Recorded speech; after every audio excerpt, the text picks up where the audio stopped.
Solar Satellite Launch Vehicle, known as the PSLV-XL, from Sriharikota, the spaceport of India.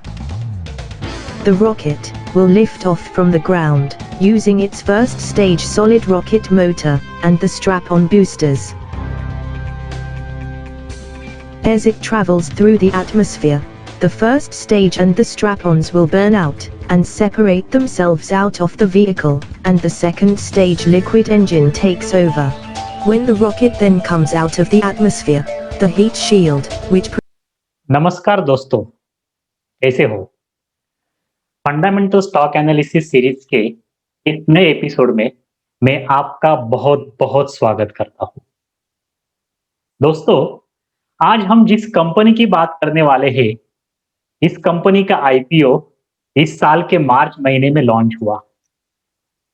IPO price था 575 रुपए, rupees 575। Listing price था 1078 rupees, 1078 rupees. और अभी ये share 1450 rupees के आसपास, 1450 रुपीज के आसपास ट्रेड कर रहा है। Almost more than 2 times gains in just 4 months, which is nothing but extraordinary. तो दोस्तों, इस कंपनी के बारे में बताने से पहले मैं आपको एक इतिहास बताना चाहता हूं। आपने इसरो के बारे में सुना ही होगा। इसरो ये कंपनी अवकाश में सैटेलाइट लॉन्च करता है। Whenever a satellite has to be pushed deeper into space, a technology called cryogenic engine or cryogenic stage is used. This cryogenic stage involves handling fuel at very low temperatures and is crucial to providing the extra thrust required by the rocket to carry heavier satellites deeper into the space. Let's rewind back to 1991. जरा 1991 के दशक में चलते हैं। ISRO had planned the development of cryogenic engine way back in the mid 1980s, and at that time only handful of countries like America, Russia, France, Japan had this technology. So ISRO had discussions with Japan, US and France, and finally it settled for Russian engines. In 1991, ISRO signed the agreement with Russian Space Agency for supply of 2 of these engines and also transfer of technology, so that in future Indian scientists could build these on their own. However, America, which had lost out on the engine contract, objected to the Russian sale, and it threatened to block the aids to Russia. Russia at that time, still emerging from the collapse of the USSR, succumbed to the US pressure and cancelled the deal in 1993.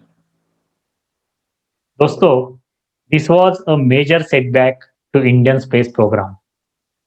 But nevertheless, ever since the cancellation of the original Russian deal, ISRO got down to develop the cryogenic technology on its own at Thiruvananthapuram.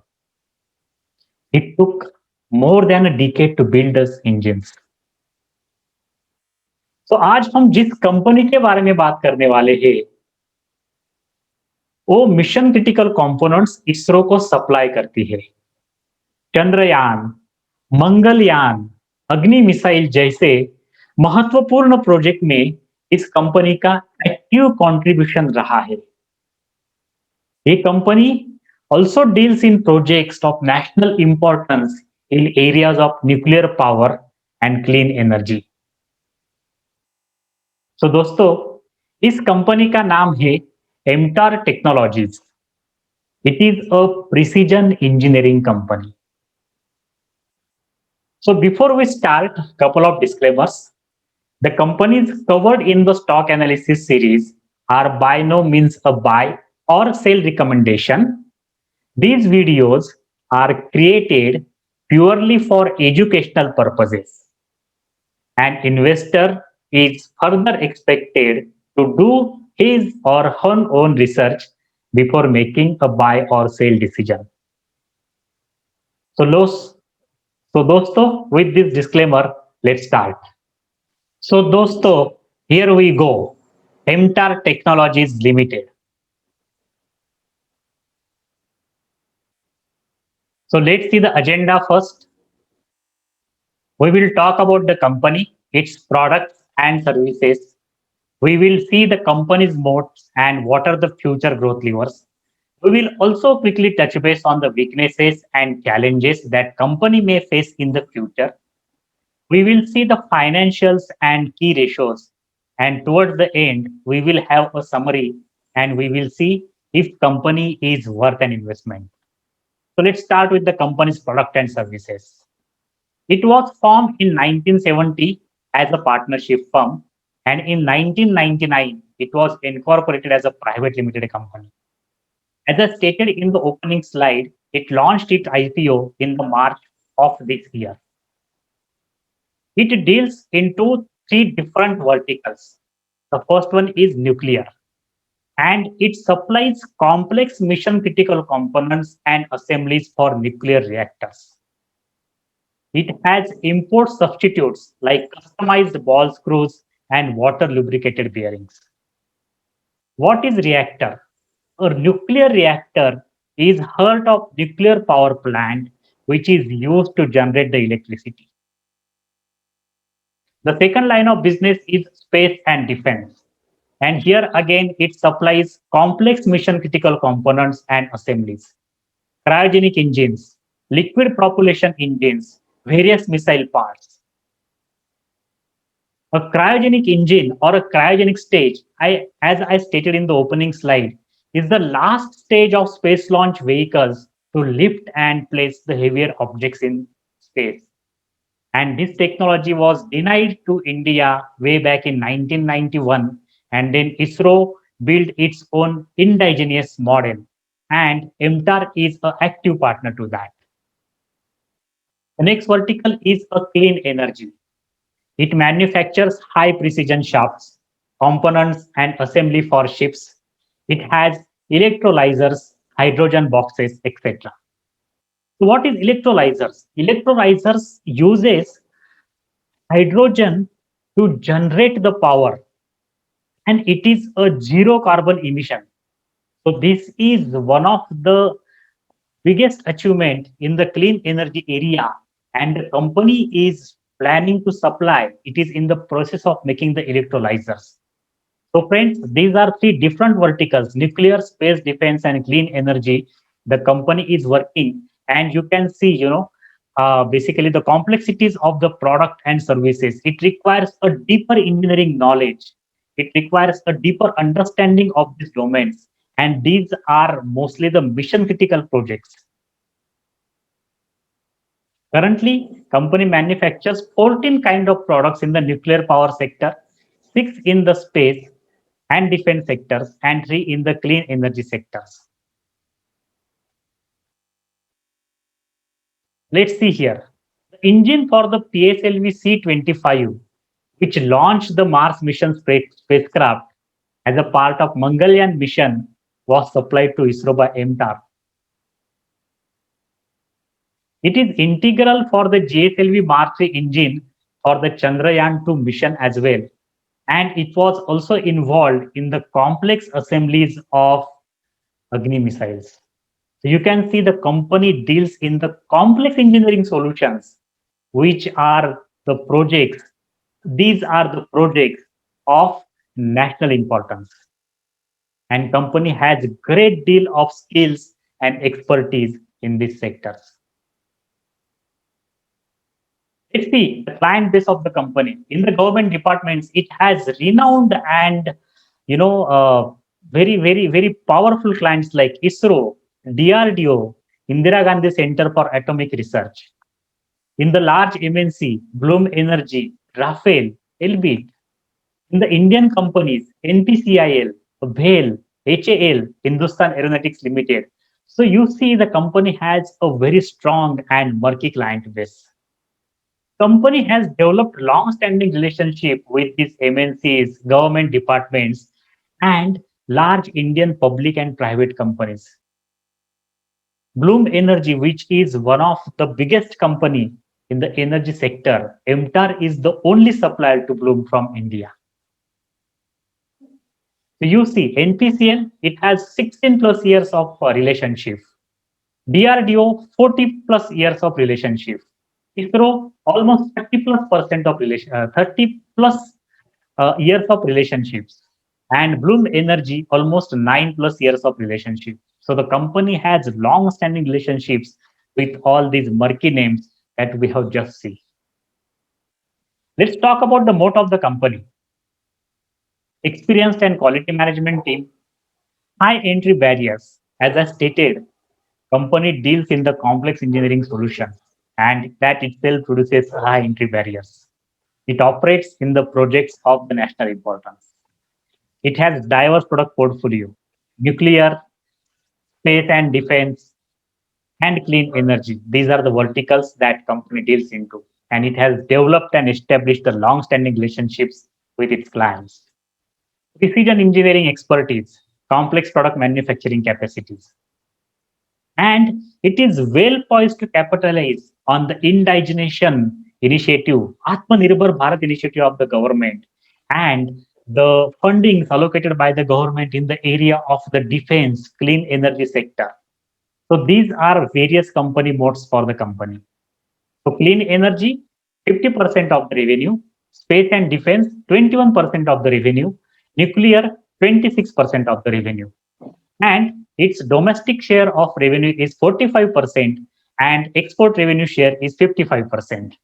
In India, NPCL controls all the reactors in the country, and MTAR has a relationship of 16 plus years with NPCL. This has created entry barriers for other players. So these are various company modes. Company is having strong modes in the field that it is operating. Let's talk about the company's future growth levers. Strengthen existing product portfolio and diversify products with attractive growth and profitability aspects, right? Import substitution products. Then ISRO plans to commercialize and offers its services to different countries. This could yield more and more business for the companies like MTAR. Deepen and strengthen relationships with the existing clients as well as acquire new customers, right? Develop roller screws. This is basically a import substitute, and MTAR will be the first company in India to manufacture the roller screws as well as electrolyzers. As I stated in the previous slides, electrolyzers uses hydrogen to generate the power, and it is zero carbon emission. So these could prove to be a growth levers for the company going ahead. Upward trend of nuclear sector in India, clean energy, increased indigenization policies, initiatives in the defense sector, commercialization of Indian space sector. These are growth levers for the company. And the company will definitely benefit from the long-standing relationships with the likes of ISRO and DRDO and NPCL. In fact, armed forces are likely to spend almost 4,000 billion, 4,000 crore rupees over next 5 to 7 years. So these various initiatives, these various uh, expansion growth areas definitely is going to aid in future growth levers for this company. Disruptions caused by COVID pandemic. It was a washout.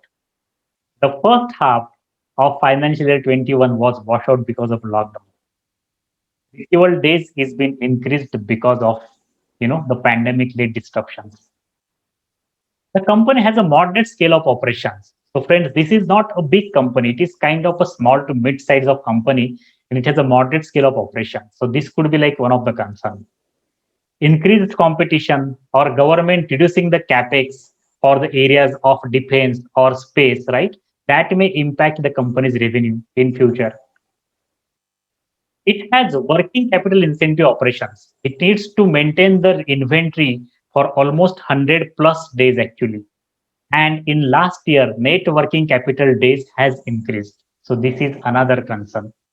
If it is not able to keep technological knowledge confidential, if it gets leaked, right, then the competitor can use and they can create the products or services the company is having niche in.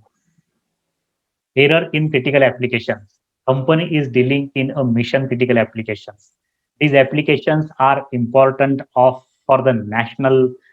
These are the national importance of national projects, right? And if there is any error in those kind of applications, then this could be the challenges for the company.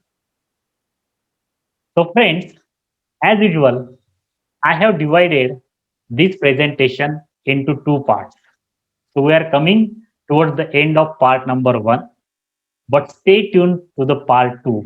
दोस्तों जाइए मत, पिक्चर अभी बाकी है. Stay tune to the part 2 and please like this video and subscribe to my YouTube channel. Thanks a lot.